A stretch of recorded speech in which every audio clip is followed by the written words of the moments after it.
Blitz antiterrorismo in Veneto, le indagini degli inquirenti si concentrano su 53.000 euro partiti dal San Donatese per finanziare le cellule combattenti, tra indagati nel mirino soprattutto un imprenditore siriano di Musile. Nella notte a poche ore dalla via la Giornata Nazionale degli Alpini, incendiate 2 centraline ferroviarie in Trentino, circolazione limitata dei treni, indaga la Digos, potrebbero essere gli stessi responsabili che hanno preso a sassate un negozio degli Alpini. Ma la festa a Trento intanto può cominciare, al via la 91esima Donata Nazionale, la marea di penne nere dal Veneto invade pacificamente la città.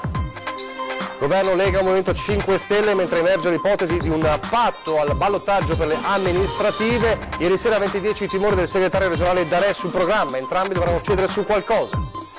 Quartiere Venezia bersagliato dai ladri, installa le telecamere di sorveglianza ma manca un'autorizzazione e l'esercente viene multato. Doccia fredda per la candidatura UNESCO delle colline del Prosecco di Conegliano e Valdobbiadene, primo esito negativo dei commissari, dubbi sulla unicità del territorio. La denuncia di una mamma trevigiana chiedendo di spostare la seduta di vaccinazione per la figlia, si è vista fissare l'appuntamento tra quasi un anno. 300 bambini in Piazza dei Signori ieri, protagonisti di un'iniziativa che ha riunito 4 nomi storici dello sport nazionale come Ciccio Graziani, Adriano Panatta, Andrea Lucchetta e Yuri Checchi. Telespettatori di Antena 3, buongiorno e ben ritrovati con la prima edizione dei nostri telegiornali. Torniamo allora a parlare dell'inchiesta, dell'indagine, del blitz antiterrorismo che ieri, come sappiamo, ha coinvolto 4 regioni in Italia con 14 arresti. Come sappiamo ci sono 3 indagati in Veneto, 1 nel Vicentino e 2 nel Veneziano, nell'area del San Donatese, tra Musile e San Donà di Piave. Proprio su quest'area si concentrano le indagini degli inquirenti in Veneto sui soldi che sarebbero partiti per finanziare le cellule combattenti in Siria. Allora ci racconta gli ultimi aggiornamenti, anche come vive Musile di Piave questa situazione, la nostra Tiziana Bolognani che è proprio a Musile di Piave. Tiziana. Sì, buongiorno da Musile, dove oggi nelle edicole campeggiano le locandine che richiamano al blitz antiterrorismo dello Scicco di Roma e delle Fiamme Gialle di Brescia, che è arrivato fino a qui e che ha portato all'arresto di 14 persone. Tra gli indagati ci sono anche 2 imprenditori di nazionalità siriana che fino a qualche tempo fa gestivano le proprie attività fra San Donà di Piave e Musile.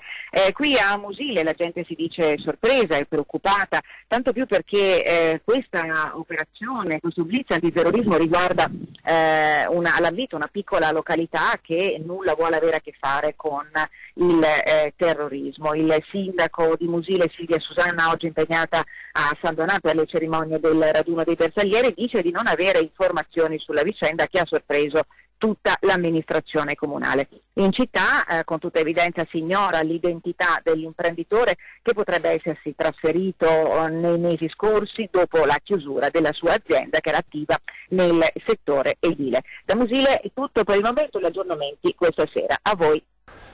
Grazie a Tiziana Bolognani. Adesso parliamo dei 2 incendi che sono stati appiccati alle altrettante centraline elettriche ferroviarie in Trentino nella notte. È successo tra le 3:30 e le 4, poche ore dunque dalla prima giornata della Adunata Nazionale degli Alpini, di cui parleremo tra poco a Trento. Sugli episodi per i quali per ora non ci sono rivendicazioni indaga la Digos della Polizia. Hanno riguardato uno la linea del Verona-Brennero all'Avis e l'altro quello della Valsugana-Villazzano di Trento. Squadre di tecnici sono all'opera per ripristinare la viabilità sulle linee ferroviarie del Brennero e della Valsugana. Proprio sulla Valsugana la circolazione è ripresa normalmente adesso, i treni viaggiano con circa 10 minuti di ritardo, la capacità invece della linea ferroviaria del Brennero sarà ridotta del 50% fino alle 17. Dunque c'è un'ombra insomma di tensione proprio nel giorno in cui inizia la Donata Nazionale degli Alpini. Peraltro sappiamo che ieri c'è stato un negozio a Trento degli Alpini preso a sassate con rivendicazioni anarchiche, ma tutto questo però non scalfisce quello che è la gioia e la festa ovviamente delle penne nere che sono arrivate ormai a Trento, perché oggi inizia la 91esima Adunata Nazionale degli Alpini che come Antena 3 ovviamente seguiremo a lungo. E allora subito un collegamento con il nostro Lucio Zanato che si trova a Trento per raccontarci com'è l'atmosfera della prima giornata. Lucio. Allora, buongiorno da Trento, qui è praticamente già partita tutta la donata, la 91esima donata degli alpini, sarebbero già 100.000 le penne nere pronte a sfilare. Trento si prepara alla donata nazionale con 600.000 persone attese, potrebbero comunque già essere potrebbe già essere raggiunto domani questo picco, anche se poi domenica con la sfilata molti arriveranno proprio all'ultimo momento. Allora, qui è già un clima di festa, tutto però sta scivolando bene, a parte i fatti di cronaca di cui si sente parlare in queste ultime ore, in questi ultimi giorni. Le misure comunque sono tutte quante al massimo livello, le misure di sicurezza, così come l'organizzazione per chi vuole arrivare in centro a Trento. C'è un comitato che sta seguendo come sempre tutto quanto. La polizia locale è attivata al 100%, c'è un rosso, un arancione e un blu che partendo dal centro si allarga a perimetro e delimitano la circolazione possibile.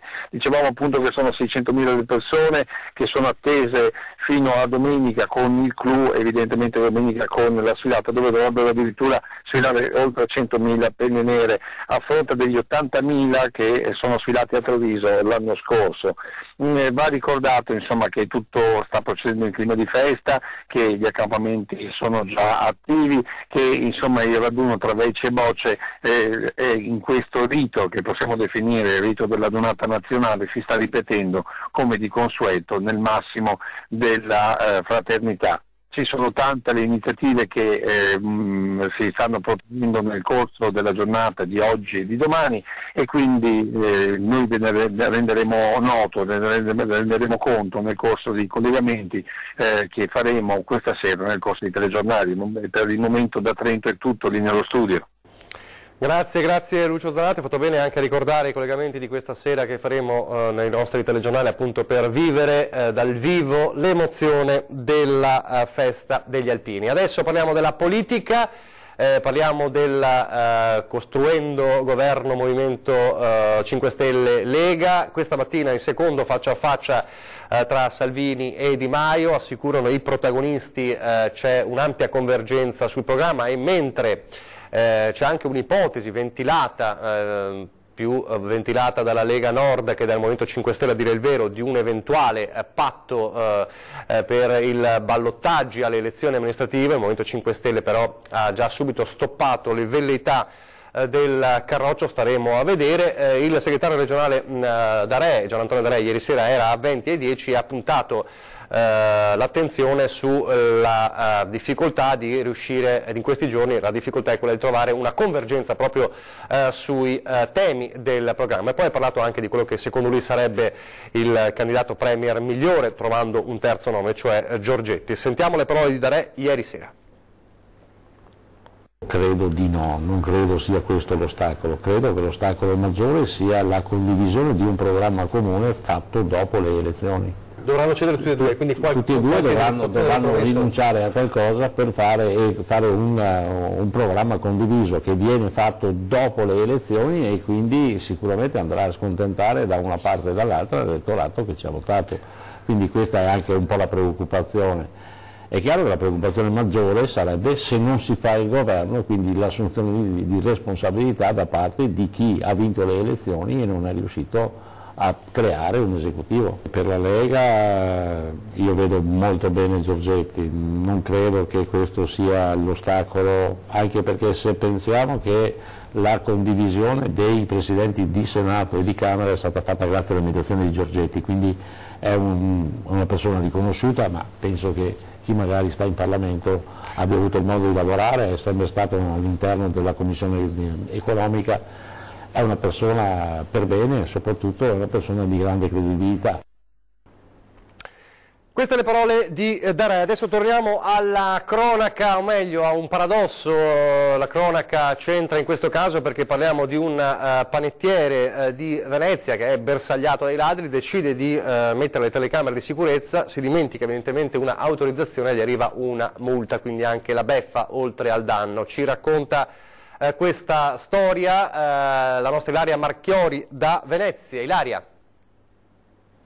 Sì, buongiorno da Venezia. Prima il danno e poi la beffa. È stato derubato più e più volte e poi mazziato, per così dire, dall'ispettorato del lavoro. Si tratta del titolare del panificio Barozzi in centro storico, in zona Campo Santa Margherita, che, stanco dei raid notturni che continuava a subire, ha pensato di montare le telecamere all'esterno del negozio, dove spesso avvengono episodi di piccola criminalità e anche di spaccio. Proprio per questo ha preso piede il controllo di vicinato in Campo Santa Margherita, tanto che anche il parroco aveva pensato di mettere 2 fari sulla chiesa per controllare. Ma per il panettiere è arrivata poi la beffa. Non sapevo che le telecamere dovessero essere autorizzate, ha spiegato. Così l'ispettorato del lavoro mi ha dato una prima multa e dopo aver tolto le telecamere, continua, ho dovuto pagare 500 euro.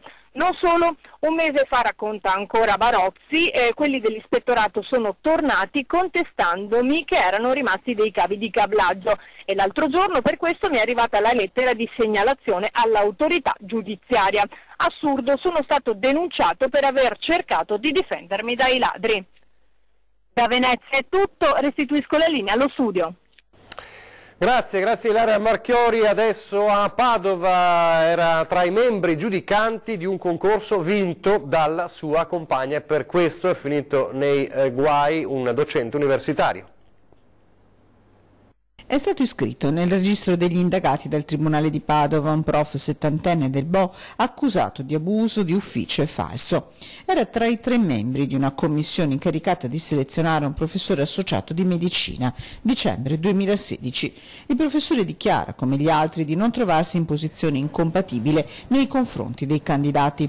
Peccato che ad aggiudicarsi il posto sarebbe stata la sua compagna, secondo un esposto anonimo presentato in procura, che dell'indagine ha immediatamente incaricato la Guardia di Finanza. Non solo compagni di vita, secondo gli accertamenti compiuti dalle Fiamme Gialle, ma anche di lavoro il commissario e la vincitrice del concorso. Per il docente sarebbe pronto rinvio a giudizio. Immediata anche la presa di posizione dell'università, che ha attivato il Consiglio di disciplina e annullato il concorso. Ed ora il crack della Popolare di Vicenza con un nuovo sequestro di ben 11 milioni di euro. L'ha chiesto e ottenuto dal Tribunale una ex socia. Vicenza, crack BPV, continuano i sequestri nei confronti degli ex vertici dell'Istituto di Credito Vicentino in liquidazione coatta. Accolto dal giudice Roberto Venditti la richiesta di una socia per un maxi sequestro di 11 milioni e 300 mila euro. La richiesta però era di 23 milioni, pari a 364 mila azioni. Azioni che la socia, un'ereditiera, aveva tentato vanamente di vendere tra giugno del 2012 e luglio 2013 e considerato uno dei più clamorosi torti di mancata vendita. Oltre 11 milioni di euro è l'ammontare di beni mobili e immobili, somme di denaro o cose diverse di proprietà dell'ex presidente Gianni Zonin, del consigliere d'amministrazione Giuseppe Zigliotto, del vice direttore generale Andrea Piazzetta e dell'alto dirigente Massimiliano Pellegrini, sui quali l'ereditiera potrà rivalersi. Tutti, ricordiamo, sono imputati di aggiottaggio e ostacola alla vigilanza di Consob e Banca Italia. Intanto continua il pressing di comitati e associazioni per l'approvazione dei decreti attuativi che consentirebbero al fondo di ristoro finanziario destinato alle vittime da reato bancario finalmente di prendere vita. Di queste ore l'invio di sollecito ai presidenti di Camera e Senato e ai leader dei diversi schieramenti politici. Ancora la cronaca, una famiglia di 4 persone, padre, madre e 2 figli, è rimasta intossicata dal monossido di carbonio a San Bortolo, frazione di Selva di Progno, nella montagna veronese. Le esalazioni sono state causate da una stufa a legno. La famiglia è stata soccorsa dagli operatori sanitari del 118, intervenuti con i vigili del fuoco e trasportata all'ospedale di San Bonifacio. Nessuno, fortunatamente, degli intossicati è in pericolo di vita. E a Cadoneghe, invece, nel Padovano, un uomo è finito in manette dopo aver aggredito la moglie. I carabinieri di Vigo d'Arzere hanno arrestato un 44enne che ha aggredito violentemente la moglie procurandole delle ferite alla testa. Per l'uomo, che vive a Cadoneghe, è stato disposto anche l'allontanamento dall'abitazione che condivideva con la consorte. Entrambi sono di origine romena. La donna è stata visitata al pronto soccorso dell'ospedale di Padova, dove le sono state riscontrate ferite giudicate guaribili in 9 giorni. Torniamo dalla Marca adesso, meglio sulle colline del Prosecco tra Conegliano e Valdobbiadene. Arriva una prima doccia fredda per la candidatura UNESCO, un primo ostacolo, un primo no dei commissari, che arriva non tanto per le questioni ambientali come si credeva, quanto per la non unicità, secondo i commissari, del territorio. Colline del Prosecco di Conegliano e Valdobbiadene patrimonio dell'UNESCO, seconda doccia fredda sulla candidatura, pubblicato il primo esito della valutazione sul dossier e il risultato non è positivo. Le indiscrezioni giravano già dallo scorso febbraio, si presumeva per motivazioni di tipo ambientale. In realtà le ragioni della prima bocciatura sono di tutt'altro tipo. A non convincere i commissari UNESCO è proprio il territorio veneto, che non sarebbe unico nel suo genere. In altre parole, le colline della Pedemontana trevigiana non presenterebbero quelle caratteristiche di paesaggio tali da renderle patrimonio dell'umanità, anzi proprio le coltivazioni, giudicate eccessive, dei vigneti avrebbero in qualche modo compromesso il paesaggio originario. Una bella mazzata, anche se la valutazione ad onor del vero non manca di sottolineare anche la bellezza del territorio e la capacità gestionale, la storicità di questo territorio, di cui si sottolinea il valore mondiale, ed è proprio su questi pregi che il comitato promotore della candidatura intende far leva per ribaltare il verdetto ed arrivare alla fine ad un esito positivo, anche perché l'esito del primo rapporto pubblicato ieri non rappresenta nulla di definitivo, ma solo una raccomandazione tecnica dell'ICOMOS, l'organo consultivo dell'UNESCO. Insomma, Conegliano e Valdobbiadene non si arrendono, decise a giocare fino in fondo la partita. A Treviso intanto fa discutere il buco da 53 milioni, cioè il rosso da 53 milioni nel bilancio di Fondazione Cassamarca.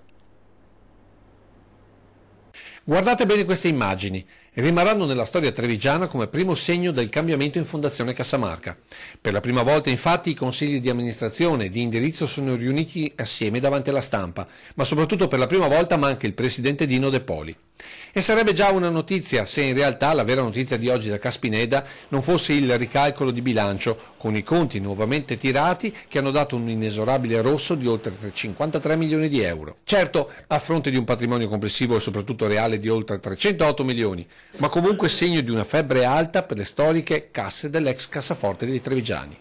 Ecco il perché i due consigli si sono presentati assieme davanti alla stampa con l'obiettivo di spiegare bene il risultato del ricalcolo di bilancio. Intanto la causa scatenante di tutto è stata la caduta verticale del valore delle azioni Unicredit, acquistate nel 2008 a 210 euro ed ora quotate 17 euro. Un crollo preventivato e coperto da un fondo di accantonamento di 200 milioni di euro.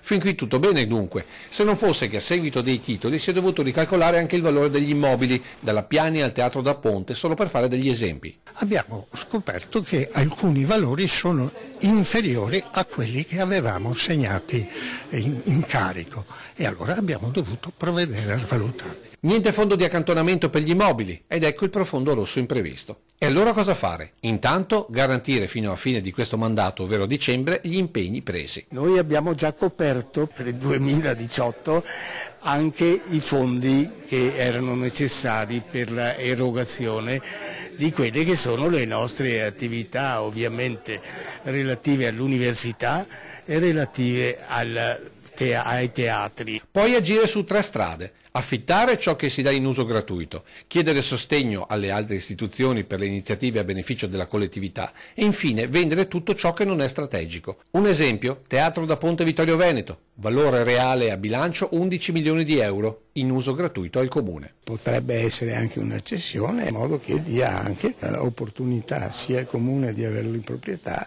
e sia a Fondazione di non avere più i costi. Una strada tutta in salita per il successore di De Poli. Lei è pronto? Ma io sono sempre pronto, ma non a certe cose come intendete voi. Adesso una breve pausa pubblicitaria, poi ancora notizie.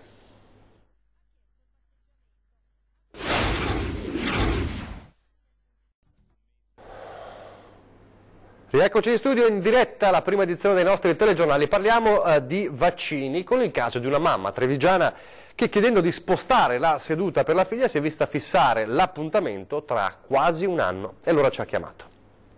Io avevo appuntamento per mia figlia che ha 13 anni per questo venerdì per fare la vaccinazione del meningococco e abbiamo dovuto disdettarlo per un impegno che ci è sopraggiunto, e quando ho telefonato lunedì, cioè l'altro ieri, mi è stato riferito che il primo appuntamento disponibile che potevano darmi era il 30 marzo del 2019. Oltre 10 mesi d'attesa per effettuare il richiamo del vaccino per il meningococco, vaccino che peraltro, non rientrando in quelli obbligatori, è pure a pagamento. Allibita dai tempi d'attesa, questa mamma si è rivolta alla nostra emittente per rendere pubblico il caso. Certo, l'appuntamento c'era ed è stato disdetto chiedendone lo spostamento, ma possibile dover attendere così a lungo, si chiede la mamma, a maggior ragione in un periodo nel quale si stanno facendo campagne a tamburo battente per convincere anche i genitori più restii a vaccinare i propri figli. Noi siamo sempre stati in regola e i nostri figli sono sempre stati vaccinati dall'inizio, dai 3 mesi fino in poi, li abbiamo sempre fatti tutti. Stiamo facendo anche quelli adesso non obbligatori per legge, perché appunto questo meningococco per noi non sarebbe obbligatorio, però per dare una copertura, si parla sempre di comunità e di tutto quanto, lo facciamo, ovviamente in primis per nostra figlia. Ma voglio dire, se questo è il ritorno che io ho, cioè aspettare un anno per avere di nuovo un appuntamento, mi crolla un po' tutto quanto, insomma, ecco. A proposito di bimbi, spesso affrontare un ospedale per un bambino può essere traumatico, ovviamente un ambiente certo particolare. Non così per 200 bambini delle scuole elementari di Mestre, vediamo. 200 bambini delle elementari della Tiziano Vecellio, Giacomo Leopardi e Lombardo Radice di Mestre hanno incontrato i medici dell'ospedale dell'Angelo attraverso il progetto sperimentale Più conosci e meno hai paura. In quinta si studia il corpo umano e noi qui abbiamo ampliato con una serie di medici che hanno raccontato loro in maniera più precisa che cosa succede al corpo umano dei bambini. I piccoli studenti in corsia per vincere la paura dei dottori e scoprire che cosa sono le malattie. Lo scopo, cercare di far vincere loro l'innata diffidenza verso la struttura sanitaria. Nel corso delle lezioni, con i genitori al seguito, i bimbi hanno inoltre scoperto come un'alimentazione e stili di vita corretti possano aiutare il corretto funzionamento del sistema corpo umano. Quali apparati abbiamo utilizzato? Apparato riproduttivo. Via, con la dottoressa Varchetta. Apparato urinario. Con la dottoressa Mara Marchiori. L'apparato genitale. Dottoressa Viviana Varchetta. Apparato digerente.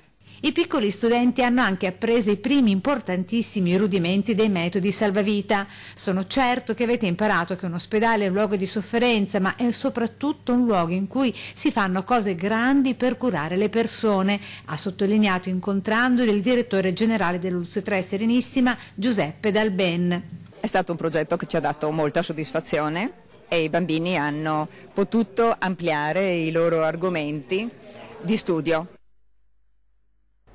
Ancora bambini, stavolta in Piazza dei Signori a Treviso, ieri a confronto con 4 grandi nomi dello sport.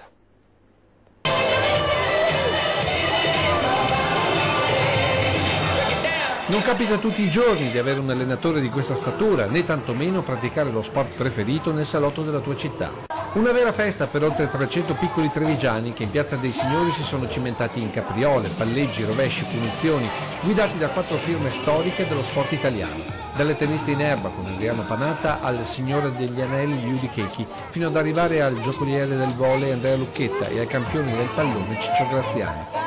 Per i bambini una giornata da grandi, per i grandi un salto indietro alla propria infanzia. Se lei tornasse bambino che disciplina prenderebbe? Il calcio. Mia mamma diceva che da bambino io dovevo venire per forza un calciatore perché quando ancora in pancia scalciavo più degli altri. Una festa ma anche un'occasione per dimostrare che lo sport, oltre che divertire, educa. In questi tour spesso vediamo tanti bimbi legati troppo alla tecnologia. E invece è importante che loro capiscano che fare sport è stare bene insieme, si cresce bene, si socializza, si imparano le regole, il rispetto e ci fa enormemente piacere vedere il bambino che va via con il sorriso, vuol dire che ha recepito il messaggio e si è divertito. Due gli atleti che giocavano in casa, Adriano Panata, trevigiano per amore, e Andrea Lucky Lucchetta, schiacciatore di marca. Qui Lucky anima la voglia di essere attaccati a questo pallone attraverso la capacità di inclusione. Noi includiamo tutti dal primo all'ultimo con la stessa energia, con lo stesso messaggio. Poi essendo qui in Piazza dei Signori, signori e signori, il trevigiano è tornato. Ore 13, subito dopo di noi parleremo di genitorialità e figli, le relazioni, le difficoltà che possono nascere tra genitori e figli, quali sono le soluzioni per risolvere le tensioni, le problematiche, le difficoltà, come supportare i figli nei momenti difficili, che strumenti usare e a chi rivolgersi. Ne parleremo con il neuropsicologo Michele Canil. Aspettiamo ovviamente i vostri post sulla pagina Facebook e le vostre telefonate in diretta. E poi questa sera torna a 20:10 come sempre, la politica, spazieremo anche alla Donata degli Alpini e ci collegheremo proprio con Trento per vedere come procede la Donata Nazionale degli Alpini. È davvero tutto, vi lascio le previsioni del tempo, grazie per averci seguito e arrivederci.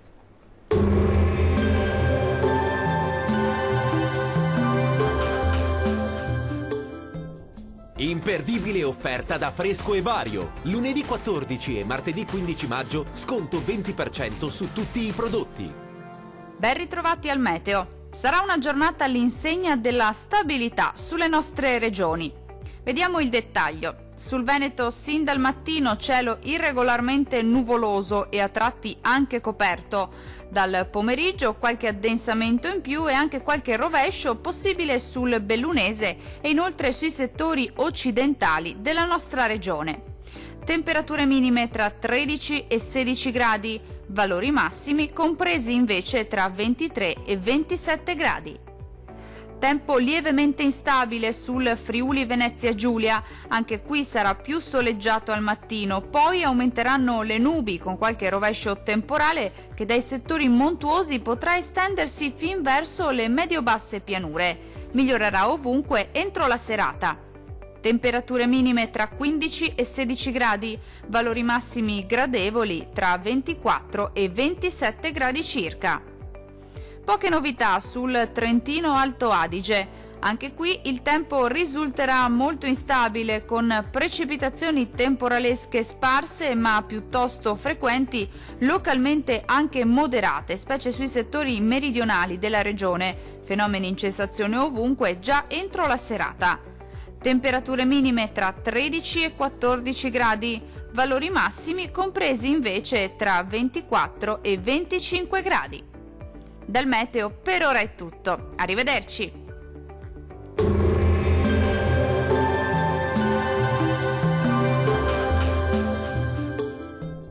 Imperdibile offerta da Fresco e Vario. Lunedì 14 e martedì 15 maggio sconto 20% su tutti i prodotti.